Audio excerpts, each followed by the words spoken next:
കുറച്ച് വർഷങ്ങൾക്ക് മുമ്പ് കേരളത്തിലെ ഒരു പ്രമുഖ വ്യവസായി തൻ്റെ അത്രയും തൂക്കം സ്വർണം കൊണ്ട് ഗുരുവായൂരപ്പന് തുലാഭാരം നടത്തി.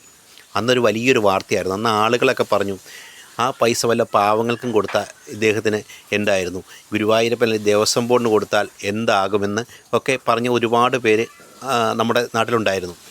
അതുപോലെ തന്നെ ഒരുപാട് ആളുകൾ, ഒരുപാട് ബിസിനസ്സുകാർ, വലിയ പണക്കാരൊക്കെ വന്ന് ഗുരുവായൂർ വന്ന് വലിയ തോതിലുള്ള തുലാഭാരവും അതുപോലെ പണമൊക്കെ, പണക്കിഴിയൊക്കെ ഗുരുവായൂരപ്പനെ കാണിക്കയായി വയ്ക്കാറുണ്ട്. എന്നാൽ ഇന്ന് അതൊന്നുമല്ല ഒരു രസകരമായൊരു സംഭവം ഉണ്ടായിരുന്നത്. ഗുരുവായൂർ മുകേഷ് അംബാനി, ഇന്ത്യയിലെ ഏറ്റവും വലിയ ധനികനായ മുകേഷ് അംബാനി ഗുരുവായൂരപ്പനെ കാണാൻ ഗുരുവായൂർ ക്ഷേത്രത്തിൽ ദർശനം നടത്താൻ വന്നപ്പോൾ അദ്ദേഹം ഗുരുവായൂരപ്പന് വേണ്ട വഴിപാടുകളൊക്കെ നടത്തി.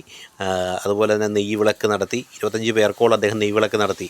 അദ്ദേഹത്തിന് വന്നത് പ്രമാണിച്ച് ഗുരുവായൂർ പ്രത്യേക സ്പെഷ്യൽ നിയന്ത്രണമൊക്കെ ഉണ്ടായിരുന്നു.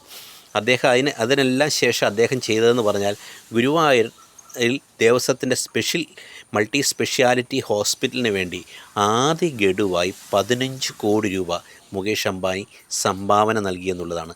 15 കോടിയുടെ ചെക്കാണ് അദ്ദേഹം മുകേഷ് അംബാനി ഗുരുവായൂർ ക്ഷേത്രത്തിന് വേണ്ടി, ക്ഷേത്രത്തിൻ്റെ കീഴിലുള്ള ദേവസ്വം ബോർഡിൻ്റെ കീഴിൽ നടപ്പാക്കാൻ പോകുന്ന ആ സ്പെഷ്യാലിറ്റി ഹോസ്പിറ്റലിന് വേണ്ടി സംഭാവനയായി നൽകിയിരിക്കുന്നത്. ഒരു നല്ലൊരു തീരുമാനമാണ്. അത്രയും നല്ലൊരു കാര്യം അദ്ദേഹം അവിടെ ചെയ്ത് വളരെ നല്ലൊരു തീരുമാനമാണ്. ക്ഷേത്രത്തിനായിട്ടല്ല അദ്ദേഹം കൊടുത്ത്, ഒരു സ്പെഷ്യാലിറ്റി ഹോസ്പിറ്റൽ അവിടെ വരാൻ വേണ്ടി അദ്ദേഹം ഒരു വലിയ തുക സംഭാവന നൽകിയത് ഒരുപാട് പേർക്ക് അനുഗ്രഹമാകുമെന്ന കാര്യത്തിൽ സംശയം. പ്രത്യേകിച്ച് ഗുരുവായൂർ പോലുള്ള ഒരു ടൗൺഷിപ്പിൽ ധാരാളം ഭക്തരൊക്കെ പല സ്ഥലങ്ങളിൽ നിന്നും എത്തുന്ന ഗുരുവായൂർ പോലൊരു മേഖലയിൽ ഒരു നല്ലൊരു ഹോസ്പിറ്റൽ എക്കാലത്തും ആവശ്യമാണ്. ധാരാളം ആളുകൾ, വൃദ്ധജനങ്ങൾ ഉൾപ്പെടെയുള്ള ധാരാളം ആളുകൾ താമസിക്കുന്ന ഒരിടം കൂടിയാണ്. ഒരു ഭക്തി നിർമ്മലമായ അന്തരീക്ഷം നിലനിൽക്കുന്ന ഒരിടം കൂടിയാണ് ഗുരുവായൂർ. അങ്ങനെ ഒരു സ്ഥലത്ത് നല്ലൊരു ഹോസ്പിറ്റൽ എപ്പോഴും ആവശ്യമാണ് എന്നതാണ് വാസ്തവം.